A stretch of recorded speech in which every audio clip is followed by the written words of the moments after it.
Agora vai! Flamengo pega a chance de ouro para ter Marcos Leonardo. Vamos falar sobre isso, tem informação. Sobre outros jogadores tem informação também. Sobre a sequência do Flamengo no Campeonato Carioca, Campeonato Brasileiro e tudo mais. Você que tá aí, dá aquela moral de sempre, pô. Se inscreva no canal, aciona o sino da notificação, deixa o teu like, toca aí meu parceiro, minha parceira. Tocou então, vem! Comigo, Bruno Negro, vamos às notícias do Flamengo, torcedor rubro-negro, e evidentemente para tranquilizar o torcedor que se viu diante de imagens chocantes, né? No dia de ontem, né? O atleta do Sampaio Corrêa convulsionando dentro de campo, uma imagem muito forte.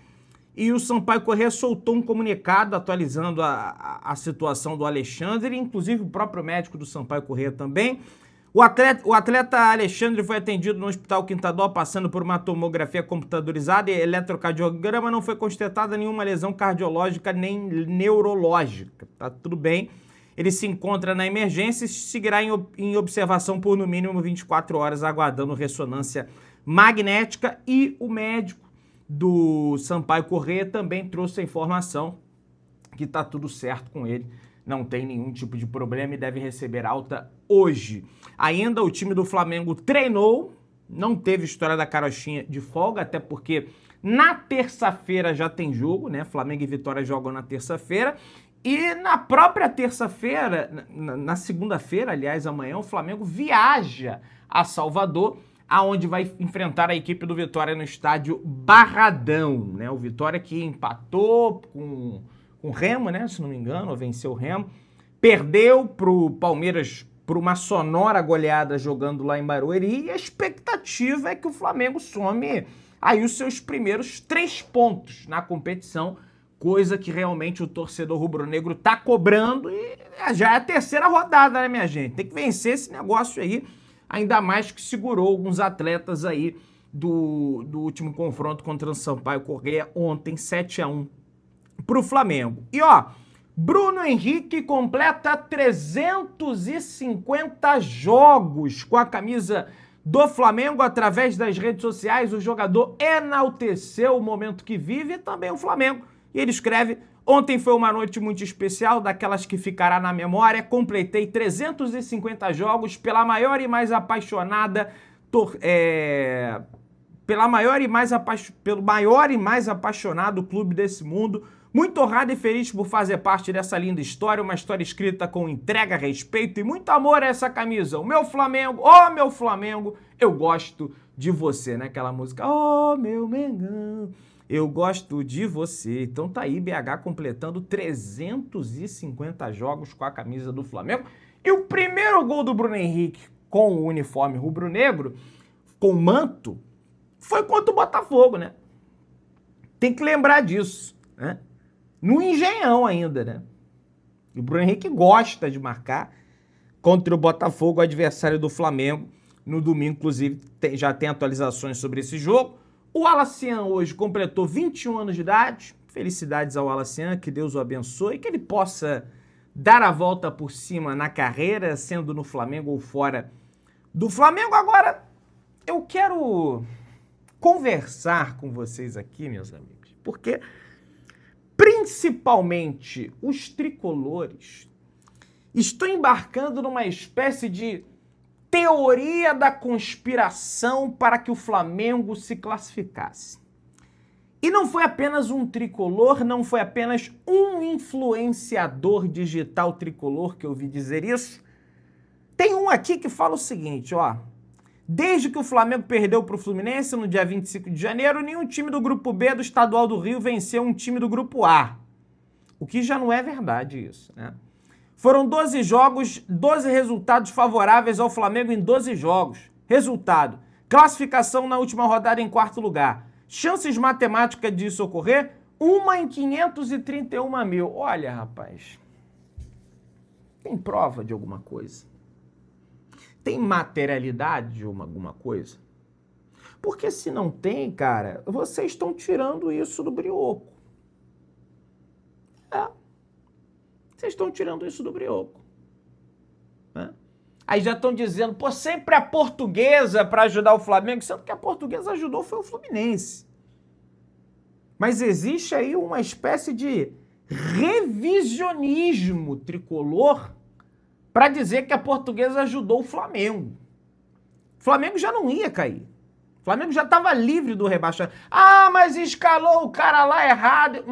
Mas dentro do campo, o Flamengo já não ia cair. O Fluminense caiu no campo e foi salvo pela Portuguesa. Tá? E o Flamengo passou, evidentemente, graças à incompetência dos outros times, cara. E se você for ver, o Grupo A, ele soma muito mais pontos. Os times do Grupo A, eles somam muito mais pontos do que os times do Grupo B. Por quê? Porque os times pequenos do Grupo A são mais competentes do que o do Grupo B. É evidente isso.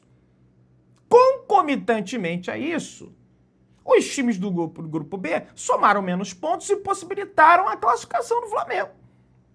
É matemática básica. Agora, você recorrer ao conspiracionismo, querer levantar uma tese de que existe um grande sistema para favorecer o Flamengo, aí depois nós somos os terraflanistas, né?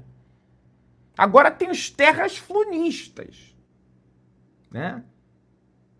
Para acreditar numa história, ou pelo menos levantar o debate sobre algo que não tem uma materialidade, um dado da realidade. Enfim, eu acho que eles estão com medo do Flamengo, né? Porque o Flamengo começou meio ali, aí já melhorou, meteu 7, tudo bem, que é o Sampaio Corrêa, time fraco. Mas deu uma melhorada ali, os caras, puta merda, achei que tinha me livrado do Flamengo, ter que enfrentar esse time aí, rapaz, não tem a menor dúvida, né? Que é isso. E tem uma outra coisa, tem gente falando com desconhecimento, porque favoreceu no pênalti do...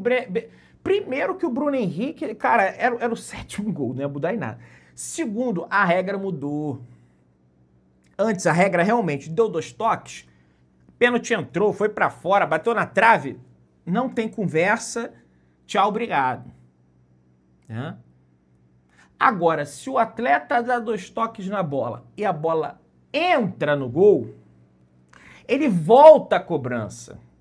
Isso aconteceu depois de um longo debate do pênalti do Julián Álvares pelo Atlético de Madrid, que ele dá 2 toques, é um jogo até contra o Real Madrid, se eu não me engano, e a bola entra, só que aí o Atlético de Madrid é eliminado. Por quê? Porque deu 2 toques, o VAR olhou, nem era 100% a imagem assim, o VAR olhou, deu como pênalti que não foi convertido. Então, assim, é desconhecimento de regra e também já estava 6-1, né? Pela madrugada, a data do jogo do Flamengo diante da equipe do Botafogo já foi definida. Botafogo e Flamengo se enfrentam nas quartas de final do Campeonato Carioca, jogo único. Não tem ida nem volta. No domingo de carnaval, no dia 15 de fevereiro, que vai acontecer esse jogo no estádio Newton Santos, no gramado de plástico. Em caso de empate, vai direto para os pênaltis. Não tem nem conversa, a história da carochinha de prorrogação é penal, marca da cal.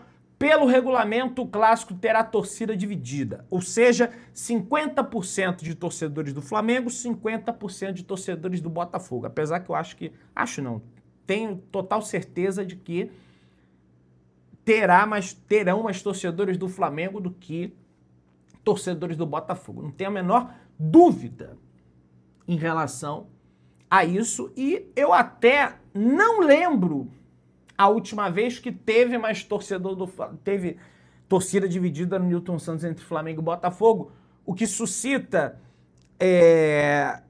grande efetivo de autoridade para esse jogo, porque esse jogo é um jogo de altíssimo risco. Porque a torcida do Vasco, a torcida do Fluminense e a do Flamengo, eles meio que convivem ali entre si, pelo menos no que diz respeito ao Flamengo, ao Fluminense e ao Vasco. Por quê? Porque é torcida dividida. Então o torcedor ele é inserido num contexto de que o rival é aceito, né? O rival pode ser o seu vizinho, o rival é teu amigo, vocês vão juntos pro jogo, ele lá na torcida dele e você na sua, então eventualmente no setor misto. Com Botafogo não.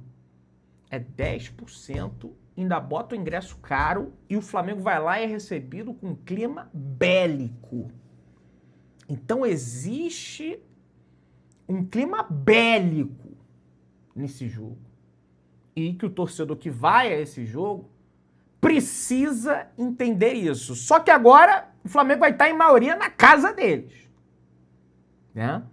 Então um cenário novo que se apresenta aí. E, lógico, vai demandar a energia das autoridades do Rio de Janeiro para que não aconteça nenhuma fatalidade. Tá? Pessoal, Hugo Souza, goleiro da equipe do Corinthians, falou sobre ganhar a Libertadores com o clube em 2026 e citou o Flamengo. Ele disse: se a gente ganhar a Libertadores, vai parar São Paulo e o Brasil inteiro. Tive a oportunidade de vencer no Flamengo, mas vencer aqui no Corinthians é diferente. Perdemos dos caras, né? Agora é ficar escutando esse tipo de baboseira aí, né? E realmente ele ganhou a Libertadores no Flamengo, por mais que foi o Santos que participou da campanha, da maior parte da campanha, porque o Souza ele teve uma série de falhas, de erros, né? E acabou que teve que botar o Santos. O Flamengo contratou o Santos e o Santos até agarrou bem nesse ano aí, tá? Pessoal, Paquetá encaixa bem de volante e vira alternativa para a ausência de Jorginho no Flamengo. O meio-campista se mostrou confortável para a comissão técnica para jogar nesta nova função, que não é tão nova assim. Tudo bem que ele se sente mais confortável jogando ali de meio-campista mais avançado, como se fosse uma espécie de camisa 10 realmente, mas o Arrascaeta ele já cumpre essa função no Flamengo. Eventualmente o Paquetá pode cumprir numa ausência do Arrascaeta, e ele jogou muito bem ontem, tá? Não obstante o gol que ele perde, né? Mais uma vez, que ontem não fez falta, né? O problema lá do jogo contra o Corinthians é que fez falta aquele gol perdido. Ontem não. Ontem já se desenhava a pancada do Flamengo para cima da equipe do Sampaio Corrêa, e o Everton Araújo também foi muito elogiado e tem que ser elogiado e tem que ganhar sequência nesse time do Flamengo, principalmente com a ausência do Jorginho, e pra mim até mesmo com o Jorginho, o Everton Araújo tinha que ser titular. Pedrão, tu tá ficando maluco? Não tô. A grande questão aí, gente, não é o nome, é quem tá melhor. E hoje o Everton Araújo tá melhor do que o Jorginho, fisicamente e tecnicamente. Então quem tem que jogar é ele e pronto, acabou. Pelo menos é o que eu penso.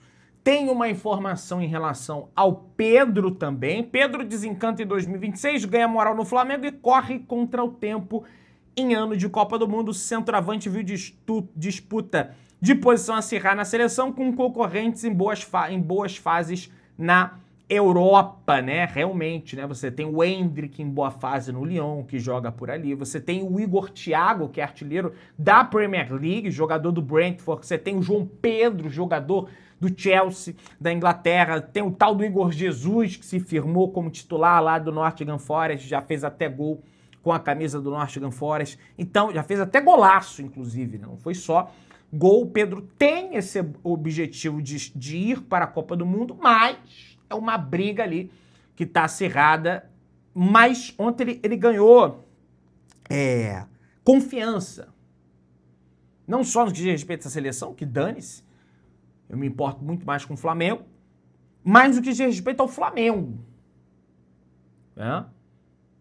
Confiança, estava mais atento, tinha mais energia, tinha mais força física.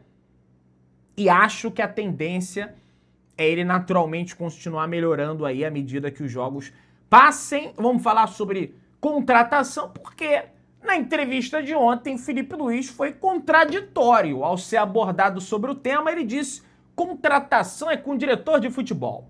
Eu sou o treinador e o jogador que colocarem na minha mão eu tenho que fazer ele render. Pois é, mas colocaram o Juninho e não dá. O Paquetá te botou numa saia justa, Felipe, porque falou que você ficava o tempo inteiro ligando pra ele. E aí, tá vindo, coisa e tal. Então, é mais discurso para a parte externa. Mas por que esse discurso está vindo à tona? Porque sai na imprensa que uma possível vinda do Marcos Leonardo para o Flamengo está sendo obstaculizada pelo Felipe Luiz, sob o argumento de que o Marcos Leonardo não tem as características que ele quer para o modelo de jogo dele a ser implementado ou continuar sendo implementado ou evoluído no Flamengo. E aí ele meio que tira o dele da reta. Contratação não é comigo, é com o diretor, eu sou o treinador, o jogador que colocarem aqui, eu tenho que fazer ele render. Não é assim que a banda toca, né? Felipe, e ele tem que ser realmente, senão também vai virar um bobão que sai falando um monte de coisa e vai tomar porrada à toa, né? Mas não é bem assim, é lógico que ele participa do processo de contratação de atletas, né?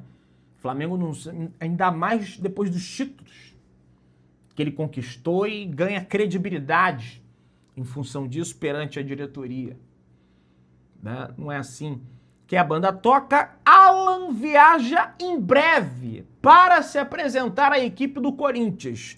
O Flamengo encaminhou o empréstimo do jogador ao Corinthians. O técnico do Dorival Júnior foi crucial, fundamental para a equipe de São Paulo conseguir a contratação. O Dorival ligou para o Alan, falou que ele seria importante, né?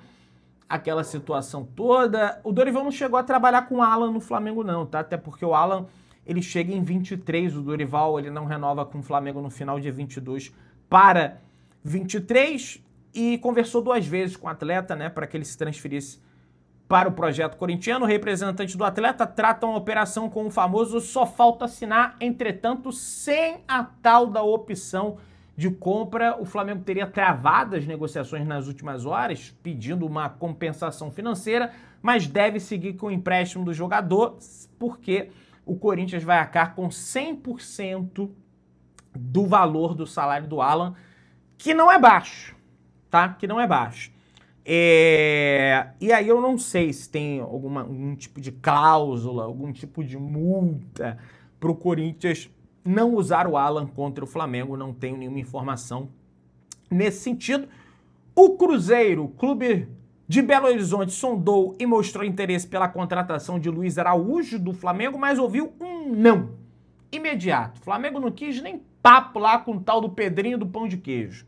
O rubro-negro só aceitaria conversar por um jogador com uma proposta muito alta, já que considera o ponta como uma peça fundamental, muito importante do elenco, né? Apesar do Felipe Luiz ter preterido ele nas últimas partidas em relação a outros pontas, tudo bem que ele tem a situação aí que ele tá lesionado, né? Se lesionou após a partida diante da equipe do Fluminense, tá com um probleminha muscular e deve voltar brevemente. A não ser que o Cruzeiro, quem sabe, colocasse o Caio Jorge aí na parada, que não tá fazendo mais gol, hein? Fez um ou outro aí, mas a situação dele já tá ficando difícil no Cruzeiro, porque o trabalho do Tite é paupérrimo. E os cruzeirenses só estão percebendo agora o técnico que o Tite é. Sendo que a gente já, né, avisou há muito tempo. E voltando para a situação do Marcos Leonardo, cada vez mais o Al Hilal sinaliza que não quer a permanência do jogador no seu time. O Inzaghi sequer relacionou o Marcos Leonardo para a partida subsequente do campeonato saudita, tá? O Inzaghi prefere manter Darwin Núñez e colocar o brasileiro no mercado. O Al Hilal, vai lembrar, contratou o centroavante francês Karim Benzema, que estreou simplesmente fazendo um hat-trick. E mesmo que não fizesse gol nenhum, é evidente que eles colocariam o Benzema, porque o Benzema tem um nome, Benzema. Só que há pessoas no Flamengo que querem pegar essa oportunidade para contratar o Marcos Leonardo, mas há outras que não. E eu acho que é um erro não tentar, pelo menos tentar, a contratação do Marcos Leonardo. Enfim, vamos observar aí os próximos capítulos. A situação está facilitada. Se inscreva no canal, aciona o sino, deixa o like, tamo junto, saudações rubro-negras.